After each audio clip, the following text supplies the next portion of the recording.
Welcome back to the Forum by Voltage, where the talk will shock, especially today, because today we're going to tell you how to use a bidet. A bidet? In the bidet. That's how you spice things up in the You bedroom. know, I've That's never how used you- it. Have you used a bidet before? I've never used a bidet or a washlet. It sounds exciting, especially because, as we discovered last time, where my G-spot is. Yeah, I don't know if I don't know if bidets are used for that reason. But furthermore, I don't know if I'm comfortable using a bidet. What if it's warm? What if it's like the warm? Not warm, but I just don't know. Worse. Like, because think about this. Like when you Okay. use the restroom, Okay. and I mean, you have that one where it's like you felt it in like the lower stomach area, and you finally get to sit down, and you release it. Yeah, and you've been sweating. And when you release it, it drops into the water, and that little splash comes back up. I hate that. That little kiss of death. I hate that. I hate it so So much. since I hate that feeling I feel of assaulted. liquid on my cheeks, Yeah. I don't think I would enjoy a bidet. So would it change that it's unexpected as opposed to you initiated it? Like you initiated the... I think the it will always be washlet. unexpected, considering that I consider that a waste outlet. Yeah. For me, not a USB input. No, see, some people... So yeah. I think Some people whether think I that's prepped dual for functionality. it, you know, whether I prepped for it, whether I prayed for it, whether I interceded on its behalf, I Yeah. still think I wouldn't be prepared for all that a bidet can do for me. I think about the utility of it. I just think about, like, you're saving so much on paper on TP. It's just I'm thinking cost effect wise. I guess I'm thinking, but I'm like, but I've never tried it. Yeah, see, that's what I do. Or use your hand. That's what. Speaking of using your hand, yeah. How can we spice things up in the bedroom? Hopefully using your hand, but not on you. Hopefully on somebody else. Do you feel that it's important? I don't think so. Years after being in a relationship, to spice things up in the bedroom. I think if you started off boring in the bedroom, you're gonna end boring in the bedroom. Wife number 2, let's see if she likes it better. Wait, what? How are you already committed to the divorce? No, I'm not committed to the divorce. I'm just saying, like, when you number them, you know, the writings, they're already the writings before on the you wall. got to them. The writings on the that wall. means you're committed to the divorce. I'm not saying altar. I am. I'm just saying. It's bound to happen. It's bound to happen. I'm just saying, you know, there's just so many ones out there. Okay. You're just like, I've been messing with a 0 for a while. Try that 1 over there. Okay. No, okay. I'm getting out of here. Yeah. Let's dial it in. Let's bring it back. Robert's really getting off topic. No. I've been asking you questions. I know, yeah. That I've been avoiding. No, I mean, like, I think that you could really take the cake on this one, because honestly, I really have never even considered, like, spicing things up in a bedroom. Not even just from a point of where, sex was never talked about in church or like in youth group. It's like that was never just something that was discussed. Like, I don't even think it comes from that. I think it just comes from who I am personally.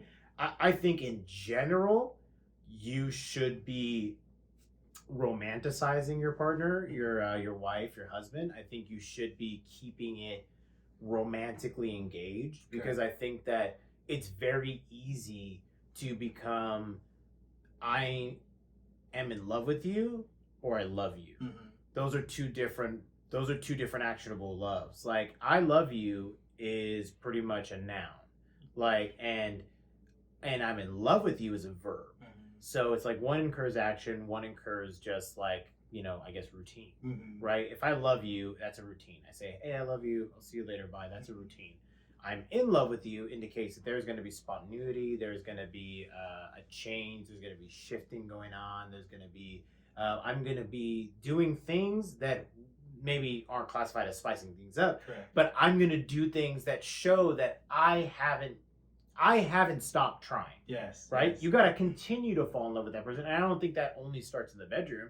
Maybe, hopefully, every night it ends there, but of course. And your bedroom alone. Yeah, yeah. And I like that you said that romanticizing and continuing, because when people say spicing things up in the bedroom, it makes me think of the scripture where God calls us the salt of the earth, and if we lose our saltiness, then we're not tasteful anymore, kind of just bland. Yeah. So when people say spice things up, that what makes me think that, okay, well, at one point in time, your relationship, your marriage, or what have you, was spicy.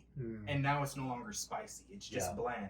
I don't like that analogy. I don't like that yin and yang formula there. No. So I like how you say continue to romanticize, because in relationships, one thing for sure that happens, if you're going to be in a relationship for a long time, those two people are not going to be the same two people over the course of those years. You have to fall in love with the new person that you just, over and over. Like you said, continue falling in love with them, because what used to grab my attention then may not grab my attention now. Yeah. So we're not spicing things up. We're merely kind of just continuing the ride and tightening the screws, if you will, as we go, together collectively. Yeah, because I think, like, in my personal experience, I don't encounter anything that's not new, I guess you could say. Like I don't toys. Like no, I don't mean that new. Like you said encounters. What kind of I meant like I like encounter something where it's like, oh, like you don't like that anymore, or like like I so want you're the same person. You never change. Yeah, no, I don't change. If she wants to change, she needs to change. Today, yesterday, and forevermore. Because like you got to step it up. I'm pulling in.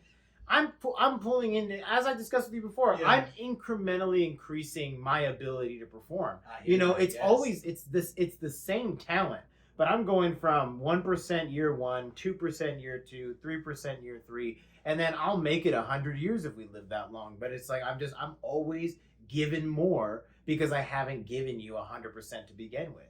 Gotcha. But women they kind of give 100% to begin with from the jump. Yeah. So it's like they're kind of it's like how you hit the topic on the head is like you almost have to be in control of your expectation in the bedroom, because your wife is more than likely giving all she's got unless you influence her otherwise. Correct. Unless you kind of indicate her, it's like, hey, I'm kind of into this now, or I'm kind of like, hey, like I kind of like this a little bit better. My back I kind of like whips. I hope not. I kind of want to wear leather suits. I want to wear a gimp suit with a little ventilator. Yeah, with a ventilator to my. I want to do it underwater. Jesus. Yeah. No, but there are those people that have those like crazy, and for those ones, man, honestly, I'm gonna just keep it real, cause like I get it. There are some things like you were saying that you can tell your partner, like, hey, I'm kind of like into like small things, like I'm into like foreplay. I'm into this right now. I'm in this season where I'm really into it. Can we just take more time on that? Okay, I get that. But yeah, when the people start going pop a thumb into my back door. Okay, okay, I get it. That's true.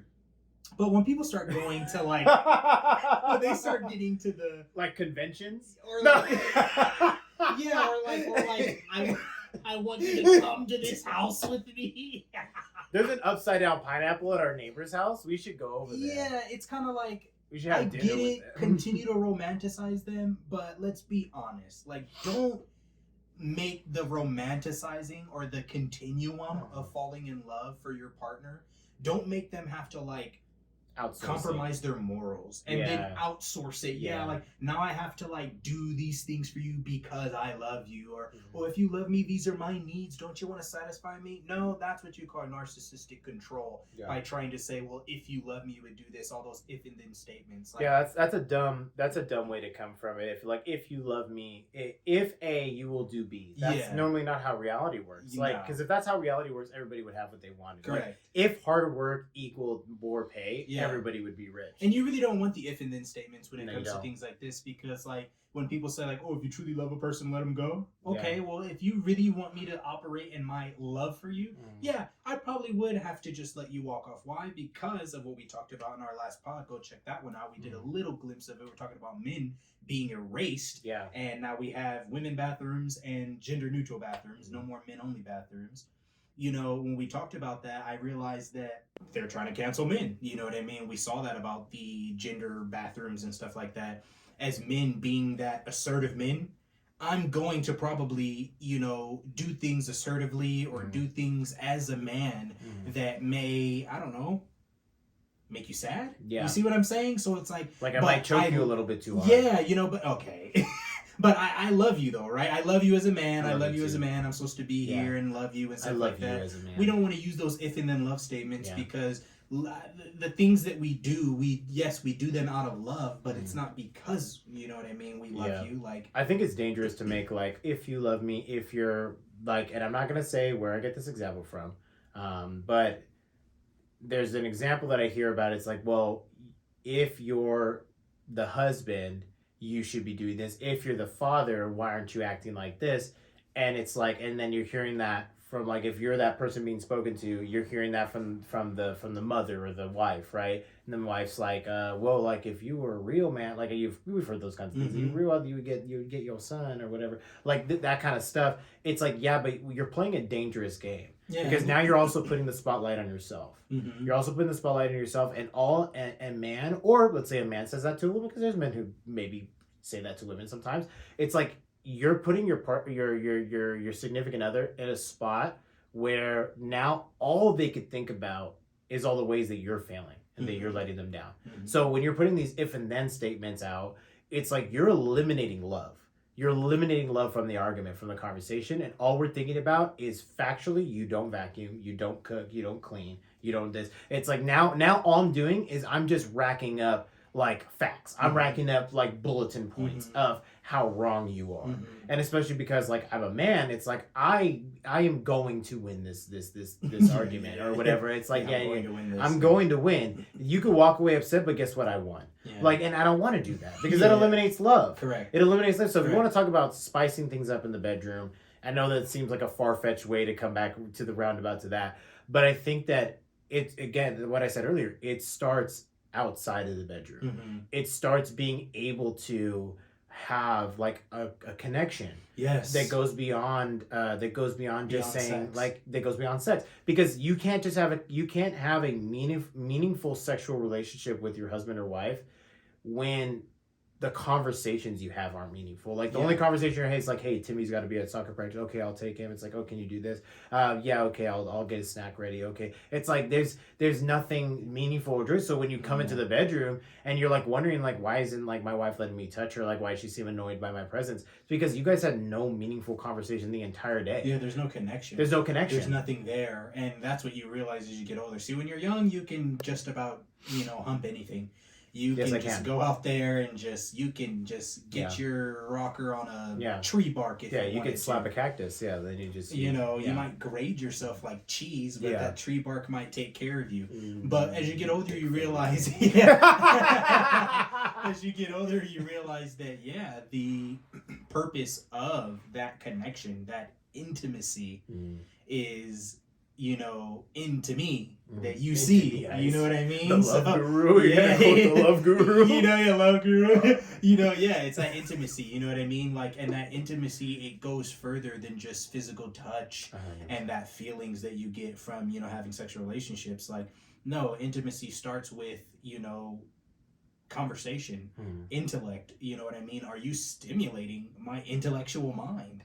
You know what I mean? Can we have stimulating conversation? Are you even making me a better person? Those things, like, there might be a lot of times where it's like, oh yeah, you're learning a lot from me. You learn from me. I'm giving you this. But I'm not really learning anything from you. So from a man's looking in, I don't know how women view that. And I know women probably view it the same way. If a man's just kind of just sitting there and he's not providing anything and not doing anything or whatever, you probably don't want to give any. Well, on the vice versa side, it ain't going to be spicy in the bedroom either, because if I really just don't feel like you're providing any value, you don't make me a better person, you don't push me to be the best version of myself, it really starts to defeat the purpose of why you're here. So I can lay next to you, I can lay next to just about anybody. But that intimacy, that what they're looking for, you're not looking to spice things up. You're looking for the intimacy, and that, like you said, it's going to start outside. You actually reminded me of like a conversation we've had multiple times, because you got married prior than I did, but we had the same conversation. Like, I'd say even up until recently, is that like you can provide. Like, if your only currency in my relationship is sex, we don't have a relationship. We don't have one. We don't have a relationship. We could be married and we don't have a relationship. So I'm going to ask you a question. Like, am I, let's say, a fictional scenario, but I'm going to use, like, me. Okay. So I'm going to just say me. Am I the douchebag for not wanting to get intimate with my wife, for not wanting to have sex with my wife, if, based on your criteria earlier, if the only person that's doing any teaching is me? I'm teaching her constantly how to do her job, how to be a wife, how to be a mother, how to be a this, how to be a that. If I'm constantly having to teach, and then you wonder why aren't you having any sex? And it's like, well, because like, why would would you understand why I wouldn't want to have sex with that person? Can I say this can I say this in the most candid way? Yeah, Yeah, most please honest go way? ahead. Yeah. I feel that you are not in the wrong for that, and I feel that the reason why you, me, any man viewer that may be watching this would feel that exact same way is because for the same reason that I don't want to have sexual relationships with my daughter is the same reason I wouldn't want to have sexual relationship with the person who's my wife, who I have to instruct as though she is my daughter. Yeah. So as a man, I want to develop intimacy and take that to the bedroom and get to that point because of what we have together. Yes. But if I'm constantly nagging at you, just for lack of better words, not nagging, if I have to teach you over and over, like I get it. My job is to lead. You see what I'm saying? I'll lead by example. You should have already come in the gate standard with certain principles that I feel and find myself having to constantly tell you over and over. Yeah. And these are things that are just standard. Like these are things that people get. You wake up, you brush your teeth in the morning, right? So then do that too. Yeah. This is standard. This isn't, I'm not asking you for, we haven't even been able to get to the point where I can ask you for extra. Now you've got me turned on. We haven't even gotten to the point. This is what I'm talking about. This is what I'm talking about. We haven't even gotten to the point where I can ask you for the extra. For the things that I know you're gifted with, that I can really fall in love with my eyes, and really get back to that place where I feel confident in my decision to make you my wife. We haven't gotten to that point yet because you're still in the basics. How could I continue to fall in love with you when all I can do is love you?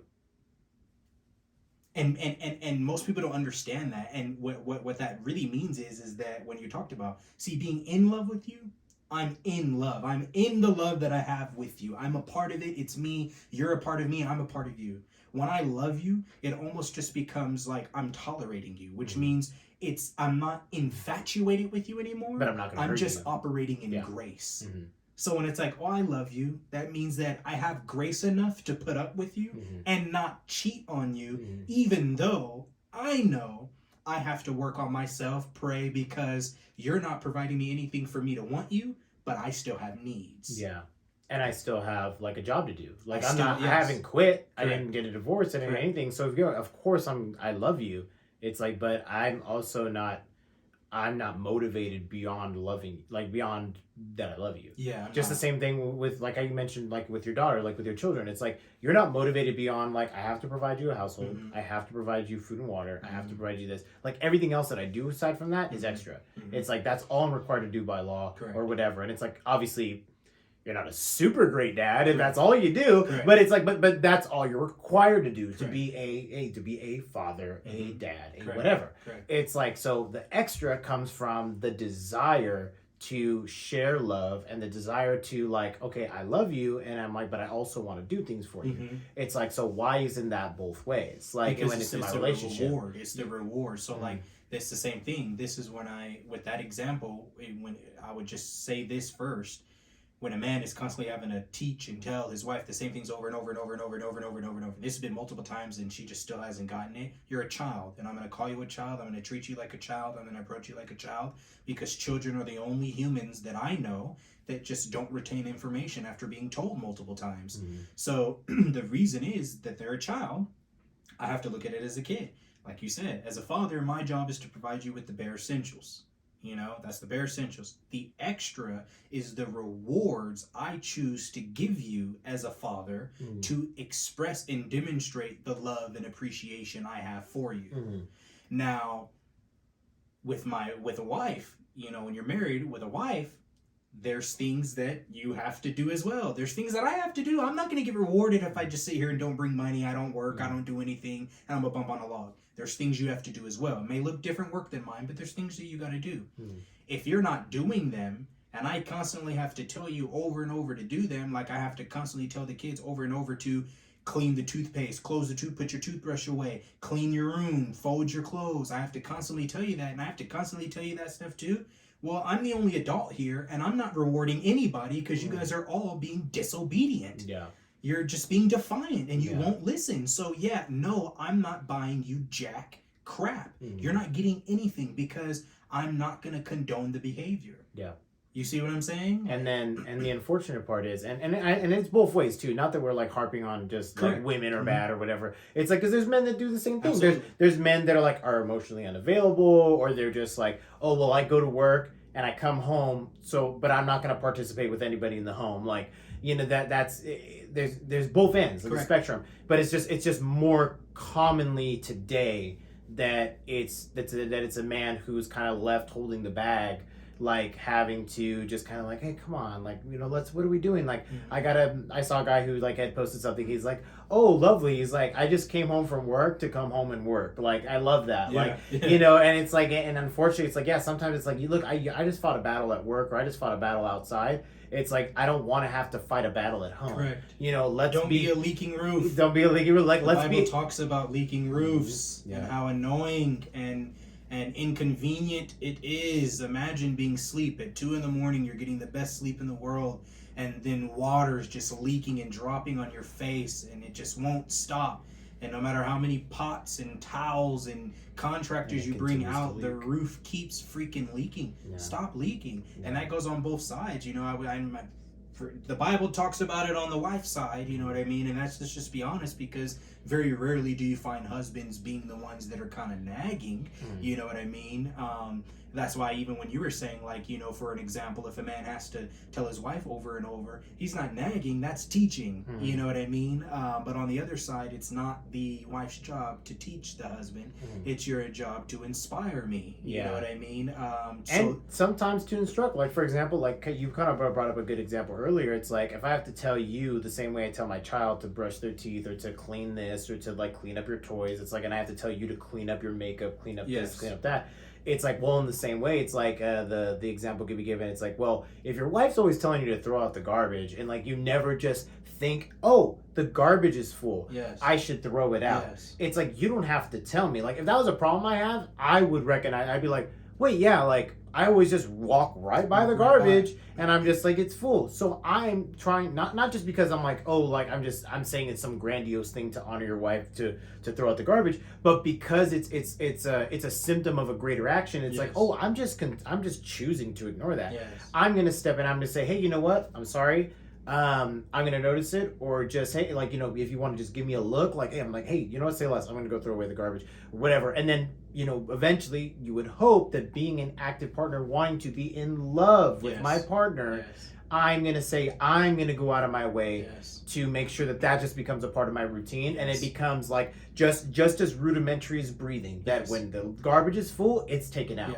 And so the same way goes in the inverse. It's like, I shouldn't have to come into the home and have to start instructing you on how to do A, B, C, and D. But then, and unfortunately, like, men don't really do this, but unfortunately on men this happens. It's like you end up becoming the provocateur, like, and now they're the victim because you've explained how you're displeased with the situation, and all you've done is explain your displeasure, and now you are victimizing the woman because she's a woman or a weaker species or whatever. And it's like, but it's like, I like how women are strong until a man has a problem with the women. Like, women are all strong and all powerful until you have a problem with what they're doing. Now all of a sudden it's like, why are you attacking her? Why are you victimizing? Why are you telling her how she did wrong? It's like, I'm just explaining my displeasure, or I'm just saying, like, hey, I really didn't appreciate this. It's like, well, why is it just me? Oh, I'm the problem. And it's like, bro, like, you are the problem. You are the problem. But I can't tell you that because you're too emotionally fragile. I can't tell you. And I'm going to make you even more emotionally fragile. Because the reason why you're so emotionally fragile is because for too long, no one told you were the problem. Yeah, that's true. No, I have to be the one to tell you. Because to be quite frank, I wish to God I wasn't the one to tell you. I wish you came to me non-fragile. Because I'm the last person that should have to tell you, because unfortunately what I say, because I'm your husband, and people don't equate how much power a husband has, even more than a father, is that it's like, it will break you. Yes. If my wife told me like today, in all seriousness, like, she was like, not maybe playing around, which you shouldn't play around like this, but it was like, like, I don't, like said, like, I don't want to be with you. Like, and in honesty, like, she said that. it's like that would break me more than if my mother told me, like, I really don't want to talk, like, I don't want to talk to you anymore or whatever. I'm just like, all right, keep it stepping, mom, that's fine, whatever, like, you don't affect my life directly. It's like, it made me sad, but it's like, I don't think I'd harp on it. I'd be like, well, she's got to deal with that. Her and Jesus got to have a conversation. Yeah, they got to. It's like, but if my wife, you'll come back around or whatever. Or if not, you'll miss my baby or whatever. It's like, but if my wife told me that she's like, I want to leave. Like, it's like, I don't know why I married you. Like, any of those kinds of statements. Well, happy camping. Thanks for wasting my life. No, you don't know. But it's like, but wouldn't it like? I'll bury you. But would it? But it's like, but because of, like I said, like, wasting my life, wasting my time, wasting all these things that have compounded to this moment of us being together. It's like, it breaks you, even if it doesn't emotionally, it breaks you in every other part of your life. Yes. So it's like, of course, a man could have the also same power by saying, it's like, you've let me down. Yes. And of course it's going to break you. So it's like, why aren't you actively seeking in the ways that because as a man, we make it very obvious what we're displeased with. Yes. We make it like, because women ask all the time. They're just like, why are you angry? And it's like, like, I walked in happy. I saw something that you've seen me see 1,000 times, and now I'm not happy. Yes. So it's like, why are you asking this question to make me less happy? Like, and I'm not. And that's why people need to spice. That's why people find themselves in positions where they need to spice things up. How do I spice things up? And Because it's like, your problem's not the sex, buddy. It's not. I'm gonna tell you right now that your problem's not the sex. And that's the whole culture of what we're in, what we've been in for a long time. The problem's not the sex. We've known between Grindr, Tinder, Bumble, swipe here, swipe there. Sex is not the problem in this generation. It's the relationships, and it's because people are too selfish. We're wired too selfish these days, and we can't just make it simple. The way I run my marriage, the way I run my family, my kids, my home, everything is, I'm a very particular person. Yeah. Everyone knows. Everyone who meets me, my wife's family, from the moment they met me, they know, oh, he's particular. You know what I mean? And we got this running joke going on, oh, you're sleeping with the enemy. For anyone who's seen that movie with Julia Roberts, Sleeping with the Enemy, they consider me the Julia Roberts' husband. Literally, they know my wife abuses me. No, I'm just kidding. Oh, wow. No, I'm just kidding. But no, we have that running joke going on, and just getting ready to wrap it up. And I feel like we just got into the meat. I know, right? But it's okay. A lot of people, we find ourselves too selfish in relationships where we won't just submit to what the other person wants. In my relationship, I ask my wife, what do you need in a day? What is it that you need? If you're a person that needs coffee every day, I guarantee you we're going to have coffee makers. We're going to have coffee. Or if you're a person who doesn't want homemade coffee, you want bought coffee, I'll be the person to make sure we arrange that you get coffee every morning. What are you, husband? I'm a person that needs space. I need a lot of space. A lot. Even when you feel like you've given me more space, go farther. And I need you to do it I need you to be happy about it. I'm not telling you to screw off or anything. I love you. I want you to be close to me, but I need to feel it. I'm a person that absence for me truly makes the heart grow fonder. The more you're in my face, the less I'm going to like you. That's just how it is. And if you don't hear that, like, and let's say you did want more closeness. Let's say the opposite was true. And if you're like, I really want you to be close to me. Correct. I want you, like, if I'm walking in the home and we have the time, like, I want to be next to you. I want to be cuddling or whatever. And if that's the thing that I said, and you're going out of your way to be distant from me, it's like, then what do you expect about me being upset or me not maybe wanting to be intimate with you? Because you're not hearing me. So I'm really telling you plainly what I want and what I need, and you choose to put yourself before me. Because you personalize it, you internalize it as an attack. Much. I'm not saying you stay the heck away from me, or no. I'm just saying me as an individual. It doesn't matter if it was you or anyone. This is what I need. But I have to really tell you, because up until this point in my life, I've never been married and cohabitated with someone 24/7. Usually when I go hang out with people, even if they were on my page or not on my page, I only had to deal with them for an hour or two. But then I'm home. You have to be on my page, because we're in each other's face day in and day out. And if we're not speaking the same language, if we're not on the same wavelength, we're constantly going to be feeling like we need to spice things up. Because I gotta be honest, like, that's kind of that's a little bit of a concern I face. 'Cause I'm the same way. I'm just like, I'm not trying to be away from you because I don't want to be near you. I just need my time. Like, I just need and it's not because I'm being selfish or because I want me time, but it's like, you don't understand, like, the wavelength that I'm on, and I don't expect you to. I don't expect anyone to. You know, I can name maybe two people that understand, like, in my entire life, the wavelength that I'm on, and you're one of them. And then it's just like, no, I need to be that space, because that space helps you out too. Yes. Like, it allows me to supersede your expectations Yes. when I'm allowed to be like there. Yes. It's like, but if I'm constantly having to be on, like the switch is on with the people that I'm surrounded by, it's like, then you're gonna get less of me. Mm-hmm. And it's not because I love you less, it's not because I have less to give, but it's like I have less prepared. Mm-hmm. You know, you've given me no time to give the time to myself to be able to operate at 100%. That's really what it is. Yes. Is that you're not able to operate it, because me, like, I would argue that you and I operate at a different level than most individuals. Mm-hmm. And it's like, yeah, to operate that strongly for that long, like, you need that little bit of time to where it's just your solace, your time. And it's like, because there's times where I'm just like my wife is like wondering, it's like, what are you doing? Like, what are you're just sitting there, like, or you're just like, what are you doing? Like, you just like left, or you did this or whatever. And like, and I'm just like, I'm just there, and I'm like thinking, let's say, like, I'm just thinking, what are you thinking about? What do you have to think about for so long? It's like, yeah, you don't get it. You don't have to get, just honor me by accepting it. Yeah. And furthermore than that, the fact that you have all those questions of like, what, why, and they're asked in such a like, let me just like, be you're honest. doing this to me. Yeah, they're asked in such a like, what the hell kind of a way. It's not like a, oh, like, why? Like, it's not curiosity, it's what the hell. Yeah. So the fact that that's the question, it's what I'm saying. We have to get on the same wavelength. You have to understand, as shout out to, you know, our boy Enrico Tolson, as he's always said. He's always on it. Come on the podcast, Rico Tolson. The one requirement for his wife is that you see, and there's two parts to this, man. Jeez. That you see and share my vision. Yes. What I'm doing becomes all you live, dream, and think about. 100%. That's it. 100%. I'm in media. You need to go to a community college and take a course in graphic designing. Yeah. Anything, you see it. You see it.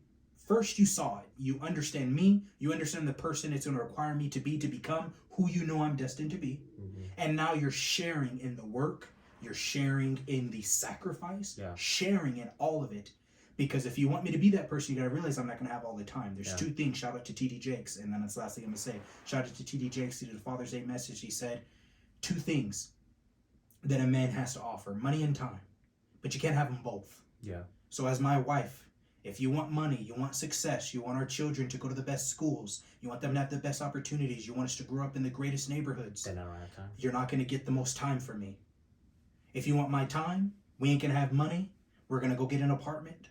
We're going to go both work jobs. We're going to have the kids in public school systems, maybe having to go to after school programs, getting picked up at 6, 7 o'clock at night, no family time, maybe one vacation a year if we can afford it by credit card. But I'll always be here.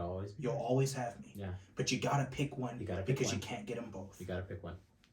Close this, man. Yeah, you got to pick one. So you guys decide which one you want to pick. And you may be wondering how we got from how you're going to spice things up in your marriage to you got to pick money or time.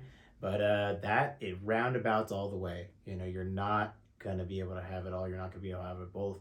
And if you're really concerned about, you know, how involved you've been getting with your partner, if you're just like, hey, like, we haven't really been rubbing each other the right way or whatever, it's not because you guys don't know that new move. It's not because the vibrator's not charged. I 100% guarantee, I'd stake my life on it, the fact that it is everything that you're doing outside of the bedroom that's affecting how dissatisfied somebody is inside the bedroom.